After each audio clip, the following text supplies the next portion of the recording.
You guys hear me? Yes, there we are. Okay, sorry, Andrew, I was talking about you and you didn't know it. So I just explained I just explained that you are going to give us, now that the census is actually officially over, you're going to give us a recap of what we did, how we did it, and what the results were. Yes, I am. Am I able to share my screen? Someone will have to allow me to. So we have to give you permission. Deb's working on it right now, so.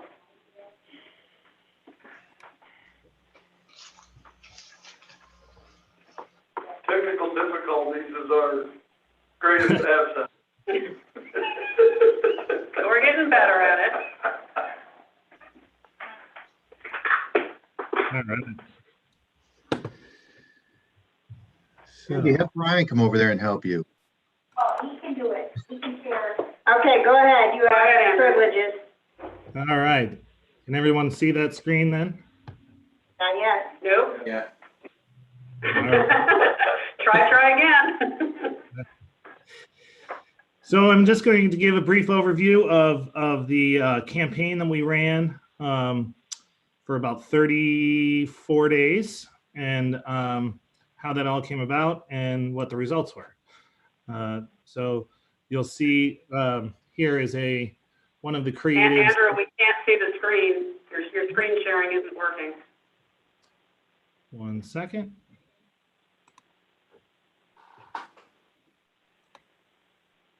There we go. All right. Now.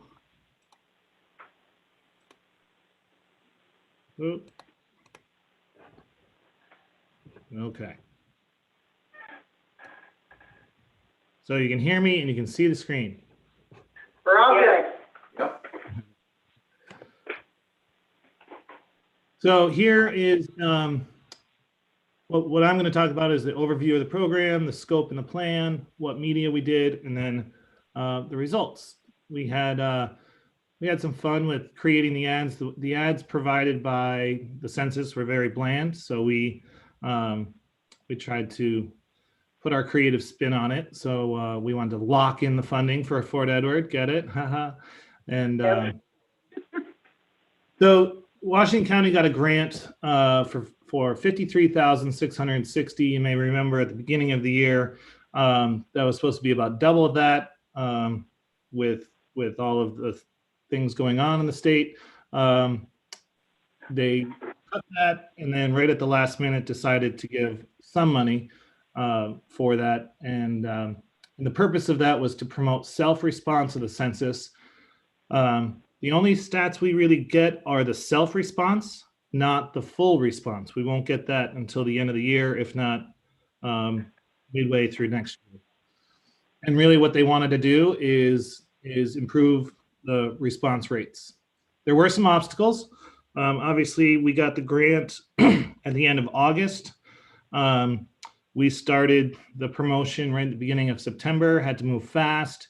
The other obstacle is the county had to work with a nonprofit. We were fortunate enough to get Tri-County United Way to partner with us, and but it was still quite a challenge to build a campaign and get results in about a month.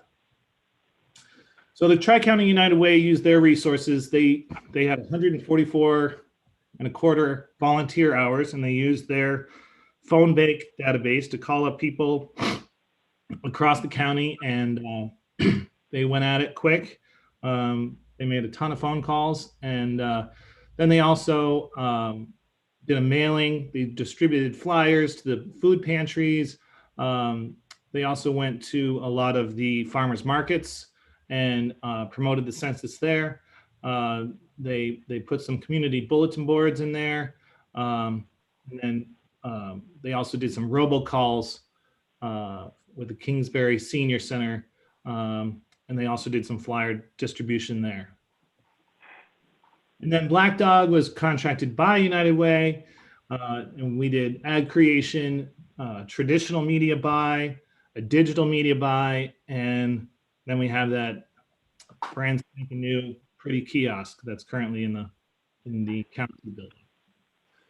So like I said, we had some fun with the ads. We did specific town ads. These ran we target directly for specific towns. So if you are living in Argyle, you saw an Argyle focused ad. If you're living in Hudson Falls, you saw a Hudson Falls focused ads, because really we wanted to say, hey, Washington County folks, hey, this is for you guys. Whitehall, especially after their flood, the census will help in future funding of disasters like that. So the media breakdown, we did print. We had full page ads in the Whitehall Times, the Granville Sentinel, and the Greenwich Journal. We did a special full page and digital buy with the Post-Star. Again, the digital buy focused just on people that live in Washington County that are looking at poststar.com, either on their phones or the print version. We did a great radio buy with Regional Radio Group. We had 10 different messages. Those were the messaging was really provided by the census of why you should take the census. And then our digital media had a very similar messaging, which we did on Facebook, Instagram, YouTube, Google, and then we did another. iHeart is a company, mostly radio, but they have a very strong digital package, and we did that there. The radio and the Facebook and the Instagram, the message that hit home most was take the census by phone or online to avoid someone coming to your house. That tended to get the most reactions, the most response, the most shares, that kind of thing. Then we've got our interactive kiosk. That is a touchscreen kiosk. We made the call to not make it touchscreen because we would then have to have someone there to clean it after each person touched it. But this is now owned by the county that we can use for tourism promotion, possibly at the fair, other shows or events that we go to. Quite large, but it's very smart and it has a lot of capabilities. And so that's something that was within the rules of the grant that we could buy. And we thought of it as a great opportunity. Well, Laura really wanted this this machine, and it's we'll be able to use it for years to come. So now the results. Before the campaign, when we started it, we were at about 58.6% self-response. And then after the campaign ended, we ended up at 60.7. And those numbers are as of 10/15, because there was that couple of weeks where people could still take it. We saw a small lift after our campaign ended. We continued to do some organic social that may have helped that. But we did see an increase of 2.1%. Our 2010 self-response was 61.6, so we didn't quite hit that. However, again, we don't know what the non-self-response, the door knocker response is. So hopefully our theory is that with second homeowners and the door knockers, we should be at or better than we were in 2010. Again, we won't know that until either the end of this year or the end of the first quarter next year, possibly even longer than that because of the pushes and the delays. So this is probably very small and hard to read, but I did want to break down. We've been tracking, village by village, town by town, and you'll see the increases since we started the campaign. We had some great increases. Salem had a lift of 3.3%. Even Easton had 2.4, and so we had, it was there was a result out of the efforts that we did, and I wanted to break it down. If Laura will have these numbers, if you wanted to know your specific town, I'm happy to answer that. if you'd like to know. And then the budget breakdown, we spent $11,500 on print, radio 7,500, other digital 7,500, paid social 7,500, organic social, the kiosk, Tri-County United Ways, time, grant administration, and so the total grant was 53,000, and that's what we ended up spending. So I'm happy to answer. That's the end of my quick update. If happy to answer any questions.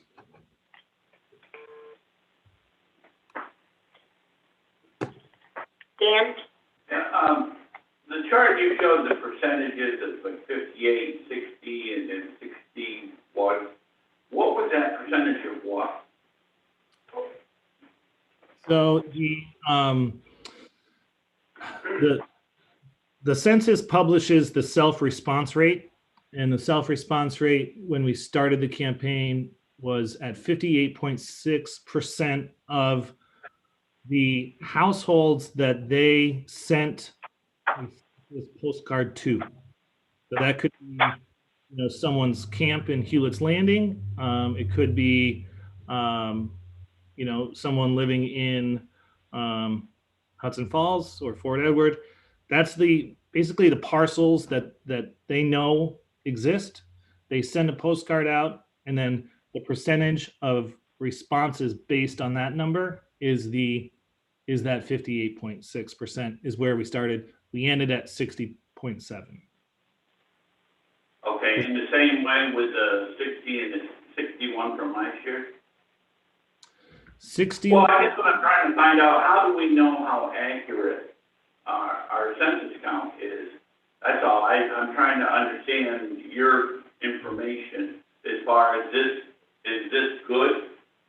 If only 58% of the households responded from what the mailing list out, are we missing a lot of people? Well, that's what we won't know until we have the results of the door knockers and the in-person census takers. What we do know is we know based on previous studies that approximately 26% of our parcels are second homeowners. So those folks most likely were taking the census wherever they live the rest of the year. And so we know that number exists, which would bring us up, to 86%. And then that in-person hopefully makes up the difference and gets us in. Thank you. It took us a while to figure out because we can only get the data that the census allows us to have. But Laura reminded us of the study with the second homeowners, and that kind of made us feel better. As we compare to our neighboring counties, I don't have the numbers right in front of me, but I know that we were off by 0.9% from 2010. Warren County was over 2% off of their previous year. Saratoga is down from 2010 as well. I think because the census was primarily online, most of our rural counties will see a decrease in self-response.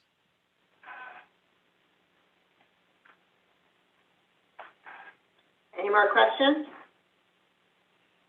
Okay, thank you, Andrew, for the presentation.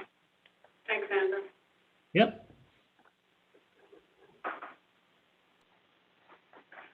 Next up, Laura. So the local solid waste management plan, I sent a link out to everybody in August and again in September. I don't know how many have actually taken the opportunity to review it. Cassie, I did leave a copy with you. I have a couple of hard copies here if anybody would like one. And I think, Debbie, do you have the document able to do screen sharing? What I'm going to do is just kind of do a quick summary of the plan section by section. Good. So that we just have an idea of what it encompasses. So DEC actually requires all counties in the state to, pass it down if anybody else wants one. Requires all counties in the state to adopt a plan. In 2011, the county actually produced a draft of our first plan intended to meet the state requirements.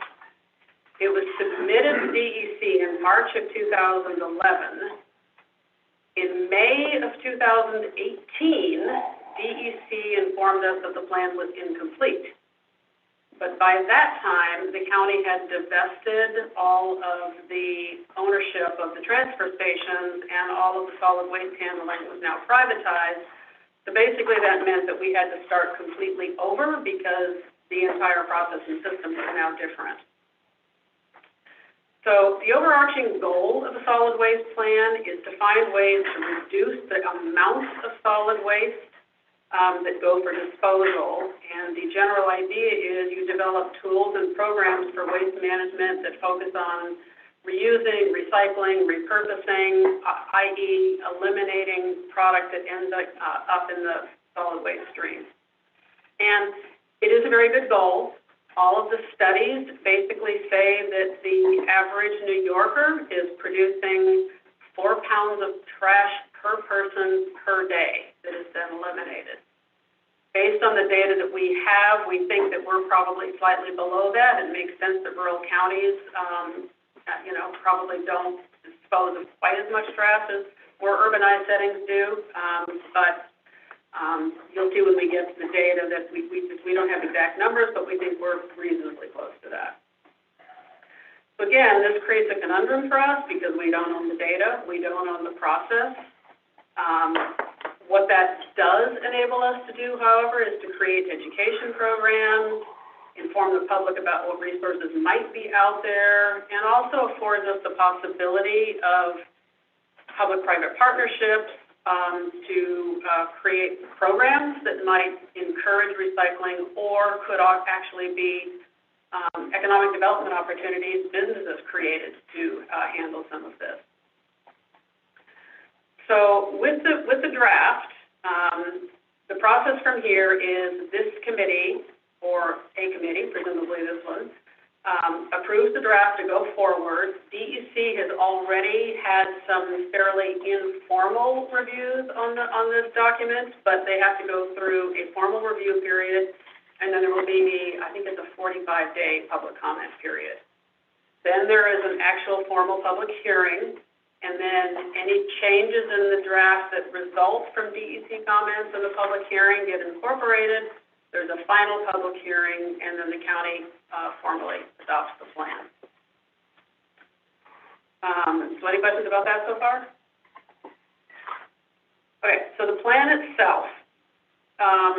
The document is actually organized by DEC's format and requirements. And those requirements were really guided by a New York State Commission plan that came out, I think, in 2009 called Beyond Waste. And basically what that did is created a snapshot of solid waste issues and the state of being, I guess, across New York State. So the first section of the plan is really focused on the data.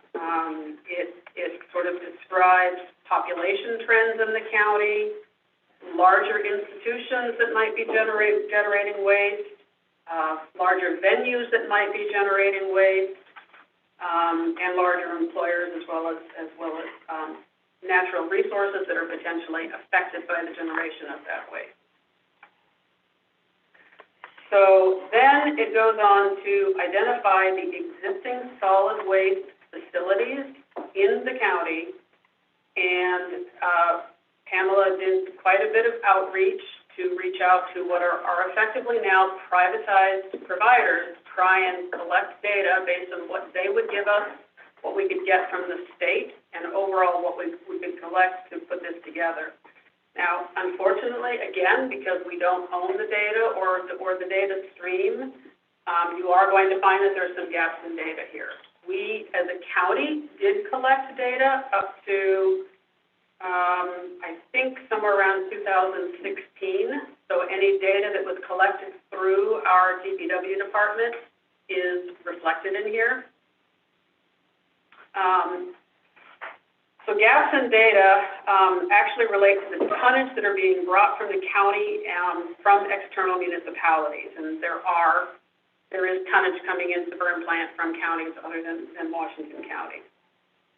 We don't have quantification on that. We do have reports that are put out by, I can never say this, Wheelabrator. So again, we're limited to what they tell us.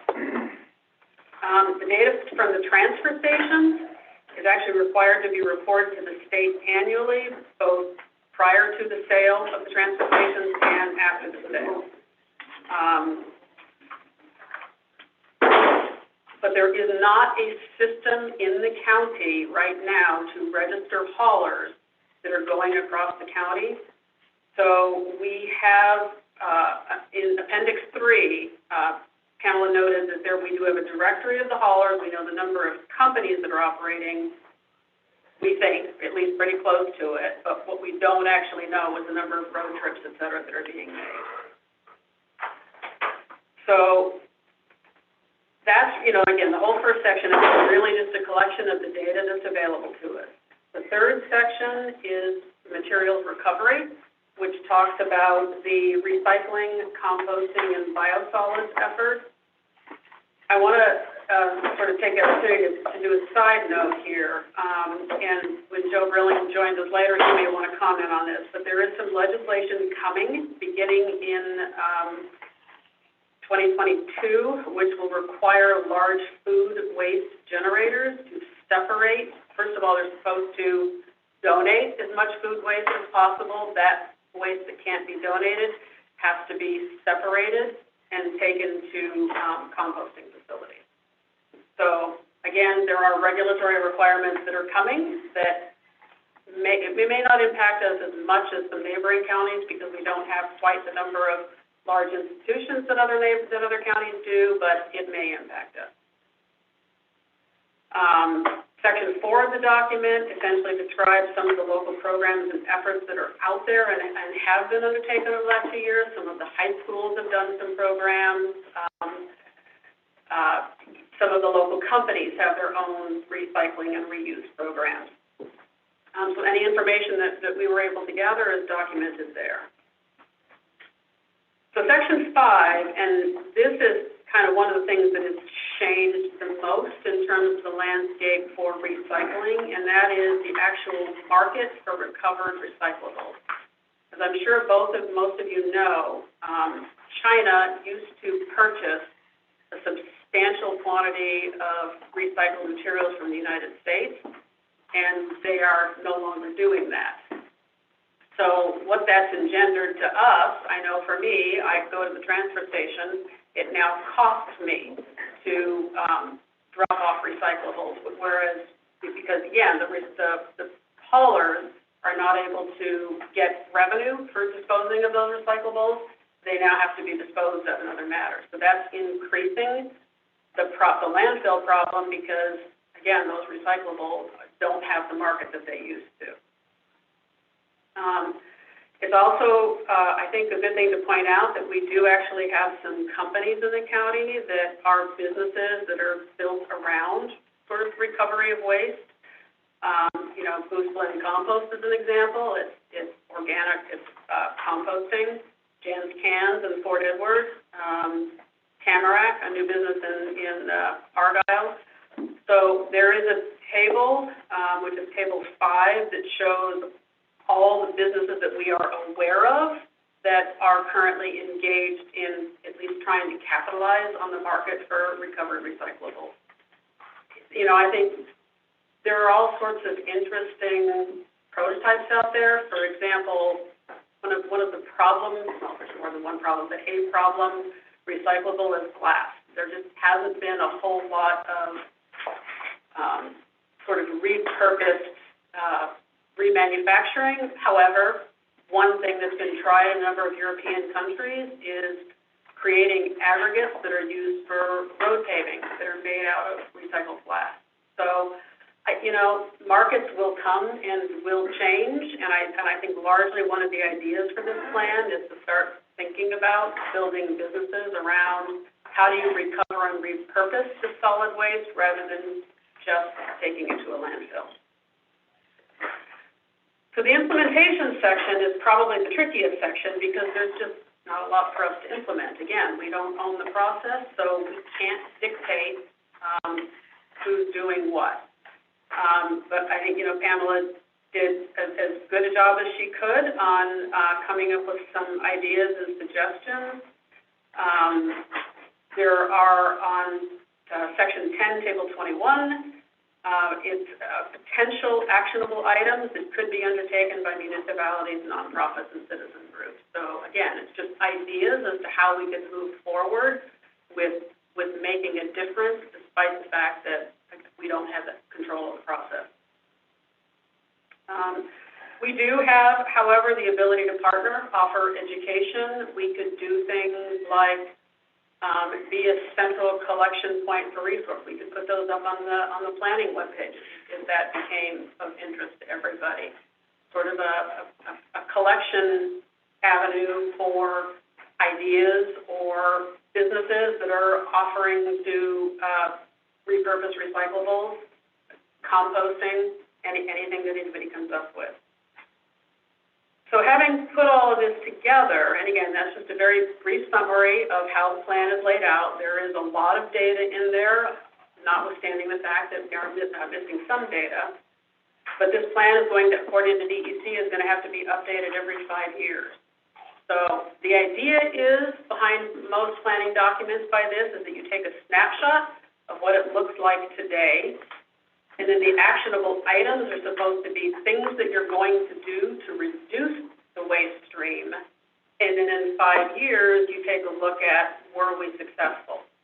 Again, we're limited because we can only suggest, promote, offer education materials or opportunities, but we're required to have this plan. So I think we are going to find that this is a subject of interest to a lot of citizens in our communities, community action groups. So I believe that when it comes time to doing the public hearings, we may get more suggestions and ideas from the public as they comment on it. Those can certainly be added to this plan. But for right now, what's been collected is limited to what's published and what we can get our hands on. So with that, does anybody have any questions? Brian? I hate to leave one out. So with the food waste going into the stream, what's behind that? What's pushing that? I think it's twofold. It is both action designed to keep everything out of landfills, but also because there are food deserts, food shortages, and food waste problems can help to solve hunger problems. So I think it's So it's a way to keep track how much is being wasted, and know if you need more food or just a different way of dispersing it so it's not wasted. Well, so for example, there are certain entities, industries that are exempt from the new food waste law, and again, Joe can talk a little bit more to that. But the first requirement is that they donate excess food, if at all possible, to whatever organizations are able to make use of it. If they can't donate of it, they're going to be required to go to a composting facility, basically. Interesting.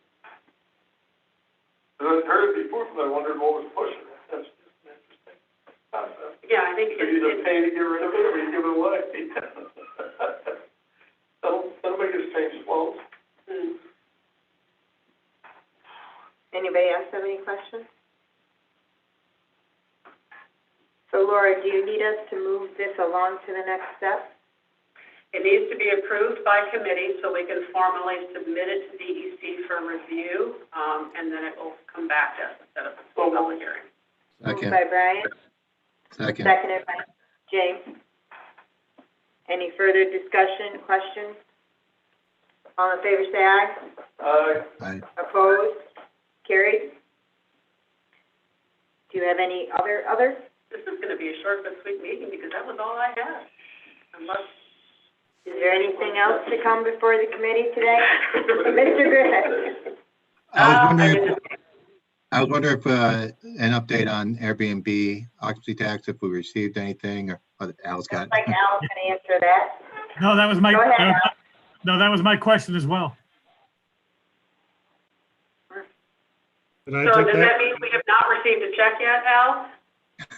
We have not. So I can comment on this a little bit. The original plan was for us to get paid quarterly. Because we started mid-year or something, they decided to pay us monthly, which we did not complain about. However, our first month was over on September 30th. It's now October 20th. I would anticipate them paying us no earlier than the 31st of this month, or probably even into the second week of November. Jim? Andrew, in that outline, was there any, a reconciliation period that they talk about? So if you remember, they send us a check. We get the data from, they don't give us, a report that goes with it. That's kind of the give and take of doing it this way. You may have seen that Warren County is going about it a different way. And so, but we'll have some ancillary data through our all the rooms data that we'll be able to at least reconcile a little bit. I doubt they're going to line up, to the dollar and cent, but I'm excited to find out. I think we had great weekends in September, and I bet the numbers were pretty good. October and November are looking good too. Great. Cassie, one more thing. Yep, go ahead, Jim. A VRBO, the vacation rental by owners, I know that, there's a different piece there. They don't openly negotiate into the types of terms that Airbnb did. I wanted to see if we can get on the agenda, reviewing, some form of legal terms or getting examples out there. Specifically, Warren County just passed theirs not too far in the past. This year, looking at VRBOs, getting them added too, because that's another substantial amount of revenue that could be there.